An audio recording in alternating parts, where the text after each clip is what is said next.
Hey, it's Guido coming at you with a replay analysis for Nonamanadus. He's in his Guido03, followed by an analysis of him playing his low. In the Guidos, he's loaded into El Haluf.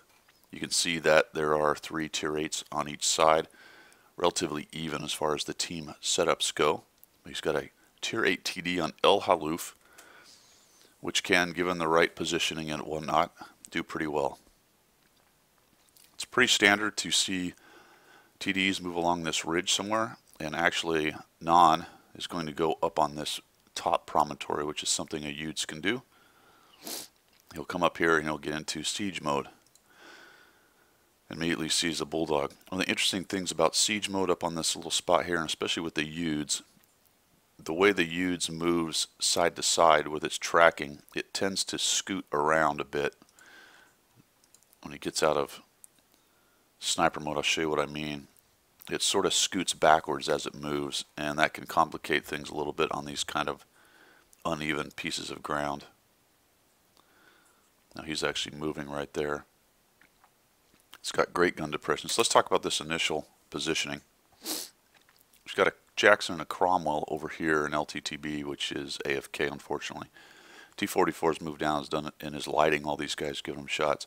His draw range comes out to here, so he's got plenty of draw range to take on anything that he can see here. But if it tucks up under here, he's not going to have any shots. He also has shots at anybody that gets lit up over here that's not behind a rock. It's not a terrible place, and in fact it can give overwatch over parts of the cap and the hill over here as well. So it's a pretty decent centralized spot. I prefer, if I'm going to work this side, to be over here. On this road there's a rock or a bush right about here you can get into, especially with the Guidos, and shoot straight down into here, and you won't have any of the trouble where they're hiding behind these rocks. A little bit of trouble when they tuck up under here if you're at this bush, but of course he can't see them once they tuck around either. So not my favorite position, but you'll see that he does pretty well. Some of these shots, and he'll do this in the low too, I'll be quite honest, I don't have any idea how he hit that other than the velocity of the shell's pretty good on that tank. Because there was no lead fire, he pretty much put it on the tank and shot. And it may have been on the very front of the tank as the lead fire, but I would say you may want to think about on those moving targets, and you do that quite a bit, try a little bit more of lead. And that shot was shot before even zoomed in, and that's fine, it hit. You've also got your gun shake on. I would turn that off. You notice how your gun jumps up every time you fire. Okay, so the battle has been joined up in the northwest. Your guys are okay. You are going to get, and I'll be honest with you, some of these guys on this team are just unbelievable. They're going to drive down into the open, right into your fire, and I've never really seen that. Especially this little act over here, coming down this big ramp. You'll have 2 tanks do that. I have no idea what on earth they're thinking, but you're able to just farm the snot out of them. There's another one. I think you fire here, which is a good idea. There you go. It even says target hit. Holy cow, now that guy's back. There's another guy on a ramp. I mean, I'll tell you what. There's a little lead fire. Unfortunately, it went a little wide. See how his tank is scooted back now? He's got to move forward. That's just something that happens on the Guidos. The other 2 don't seem to do that. That hit a dead tank right in front of him. Looks like you're taking that into account this time. There you go. But despite me not really liking the spot, you actually do a really nice job here, and the enemy team complies and lets you do that as well. This guy's going to get away for a moment. Now, one thing you don't do, there you go, zoom back out. You spend a lot of time in sniper, and to a large extent those guys were giving you shots, but do try to zoom out a little bit and look around, which is what you're doing now. I'm not saying it was heinous, but there you go. Okay, so let's pause right here for a moment and see what we've done. You've helped kill 5 tanks over there, which is excellent. You got Overwatch, but you know there's a Firefly there. You know there's a JP in the center, and there are 1, 2, 3, 4, 5, 6. So that's 8 tanks.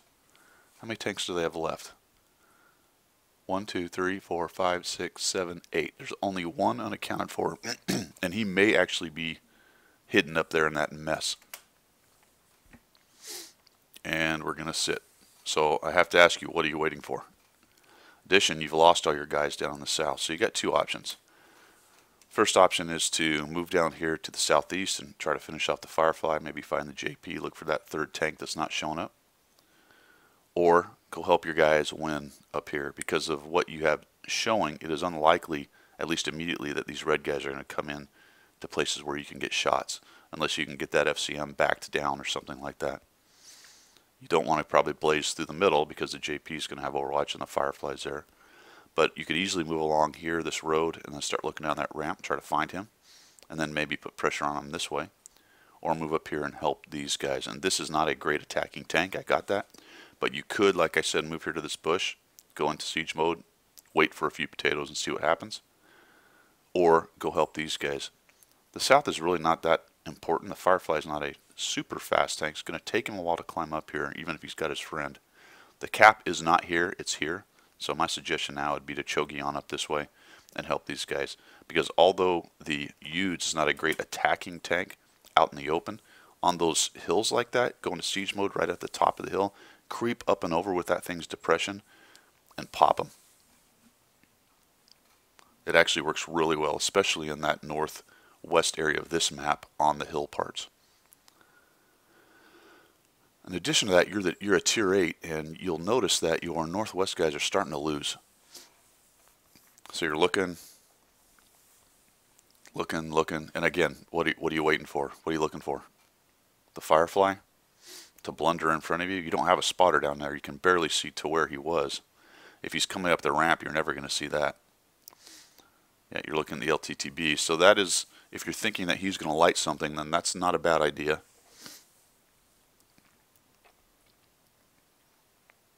But had you gone up to the northwest and helped them, they may not be losing right now.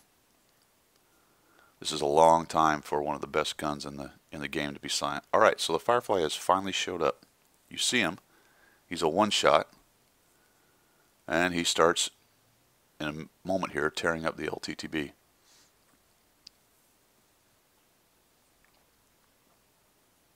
In fact, you now know where all the tanks are. There are 4 up in the corner. The other one lit, the Firefly and the JP, that's 6. That's all their tanks other than the Arty. So that you're not going to run into 2 unless the JPs come around. And you just let the LTTB die. Right now I'd have been raging. I'd have gone into travel mode. I'd have ran over there, set up into siege mode, and tried to get a shot on that guy. I'd have stayed just to the right of these rocks so that Arty wasn't as big of a problem. So this is pretty typical of a decent TD player. They can go to an initial spot.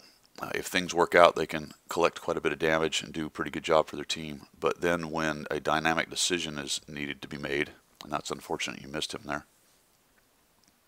you find that they typically just stay there and wait for the enemy to come. And that's a good idea. You've got to get off this ridge, otherwise that Arty's going to pay attention.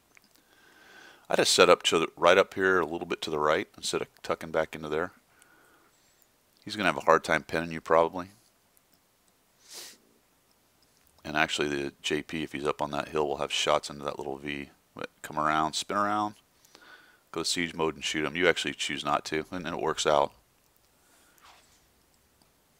You do this a couple times, you're actually fairly decent at shooting while this thing's moving. It's got horrible depression. I've always had a problem with that, so I tend to try to go into siege mode to do it. But you retain some flexibility by being able to do it the way you did that. And now you're headed over there to help them because you kind of have to at this point. And had you done that much earlier, it probably would have never got to the place where there are 2 tanks taking on your 1 KV2.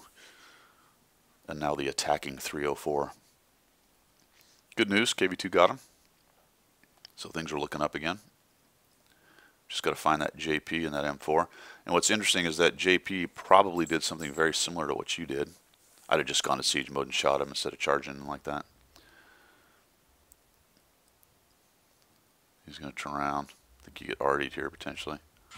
Ouch. There we go. Whoa. Almost ended the game. So the JP did a very similar thing did a very similar thing to you, I believe, is he hung out up on that promontory for quite a long time. But he is also on the move now. I might have tried to go up on that ramp to shoot down into there, because like I said, this thing can creep up and over those hills really nicely. And he's being spotted. Based on his spotting range, if you'd have gone up on that ramp, he may not have even seen you. So this is not a bad idea. I'd have committed down the hill though.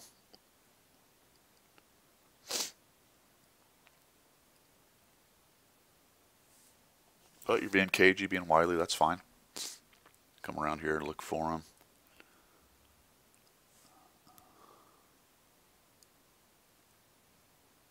Where is this guy? Oh, there he is. I'd have gone right to siege mode and looked for a shot. Once he started to get busy, your KV-2 may have been able to do some work for you, which he did. Derped him.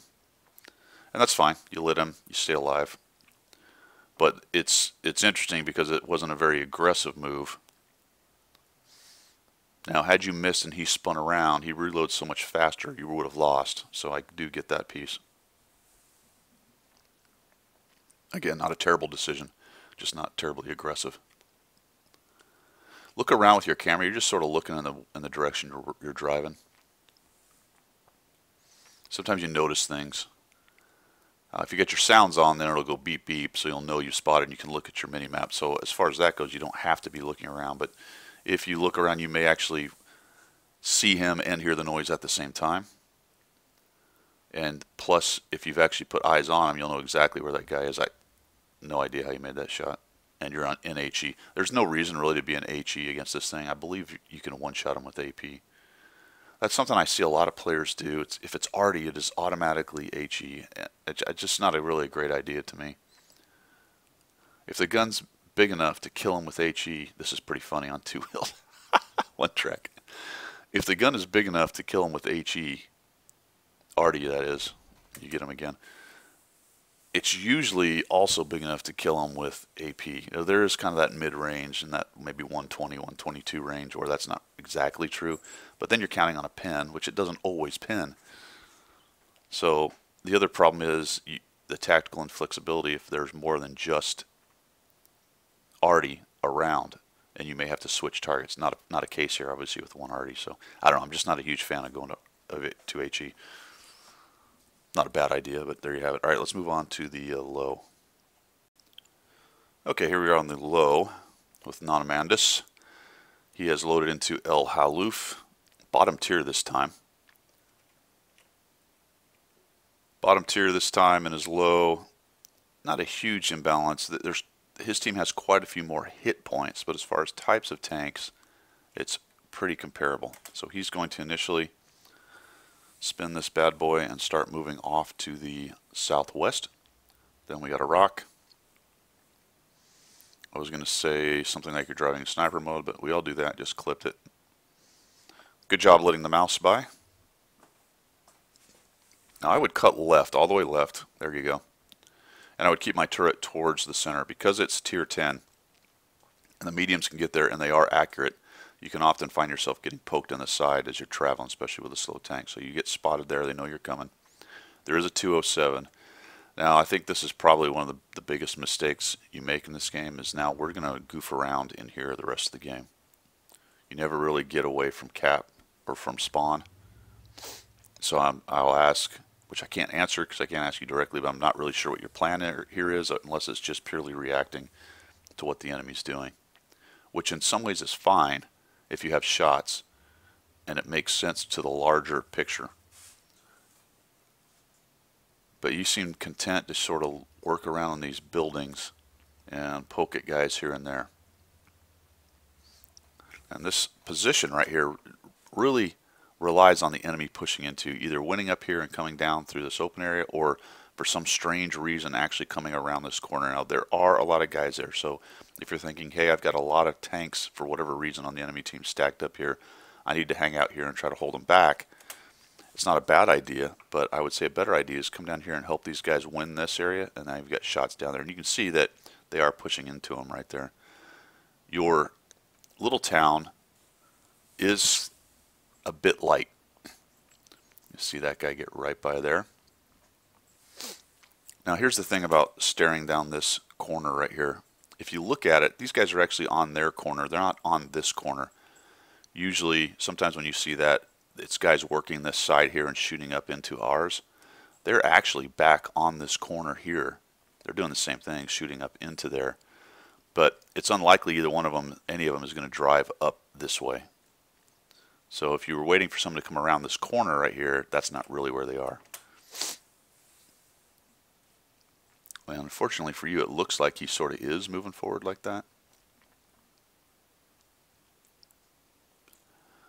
It's very passive, just kind of sitting there. Looks like they already slapped him, which is the danger of sitting where they're sitting. No idea, earthly idea why they're doing that. IS-3 is also out in the open. And you get spotted. No idea by what. I'm assuming the Type 62 is bushed up or trolling that center or something. I don't know. It's hard to tell. Oh, here we go. There's a customer. Whack. So, even though I said they wouldn't turn the corner, they did. And this ends up being a very strange battle. But your guys up north are losing. So at this point, that's probably lost up there. There's not a whole lot you can do from down here other than try to die in place. Once that ST1 hit me, I might have cut left and driven back that way to rejoin with the rest of your forces and to help defend as they come around from that way.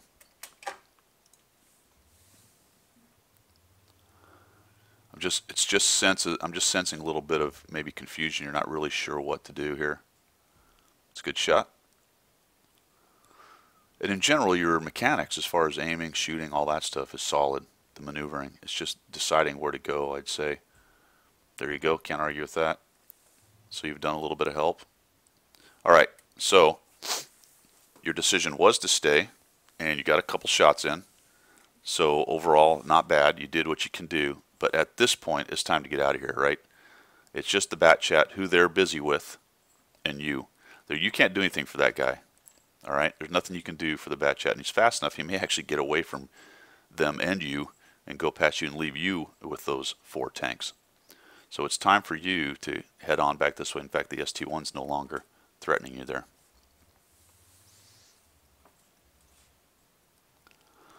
Yep, bat chat got tracked. He's stationary. There's 3 tanks up in that little town. There's an ST1 coming, and you're going to drive into him. This is a bit of a bummer because you don't get, or do you get him? I can't remember. No, that's right, you do get him. Also, I've been meaning to ask, why are you carrying 26 HE rounds? I mean, it probably doesn't matter because you've also got 44 AP rounds. The tank carries a lot of ammo. That's a lot of HE. Ow. All right, so again, a little kind of similar to what happened with you with the TD. You picked a spot to stare in, and you looked straight down it, and you had to believe or know that all these tanks were going to come in from various directions. So you got the shot on the T54, but the AX came around the corner without you seeing. So I would have backed up in that case after I killed the ST1 instead of going forward and started backing towards about where the IS-3 is and attempted to get back further back towards my own tanks. And once you got hit in the side by the Centurion AX coming in, you start to back up and spin with the T-54. The T-54 had momentum. He was going by you. I'd have kept going forward, protected my side from the AX, and then spun while forward and try to get a shot on the T-54. Of course, the Pershing is a concern, but you know exactly where the AX is, and he's hitting you in the side. Learning how to live just a little bit more in these situations will get you one more shot on occasion. Now, you survived it, didn't you? Good job. Yep, except for right there, you got killed. So potentially, had you been over there, maybe the shot into the T-54, and then maybe time to reload for one more shot into the Centurion AX. Like I said, technically, good job. You maneuvered maneuvered your tank, got the front of it towards the T-54. You lived, you killed him. Nicely done. A little help with the IS-3, I believe, back there. But then you're kind of caught out. So it's that thinking about the next move. Probably the best plan, like I said, was to push into that little alleyway or that roadway, take on the T-54 like you did, and then maybe survive enough to get one more shot on that AX. All right, man, that's all I've got. So overall, I'd say, technically competent, pretty good player. I think some decision making on the large, broad strategic sense could be fine-tuned. Try to be a little less passive. Again, this was not a bad reaction to what was going on. I just think you had a couple options and times where you needed to get out of there to survive a little longer. And on the one before that with the Uds, definitely waited way too long to make a decision to affect the battle. After you did such great work early on, there was a big lull time where you should have been doing something. All right, man, I hope this helps.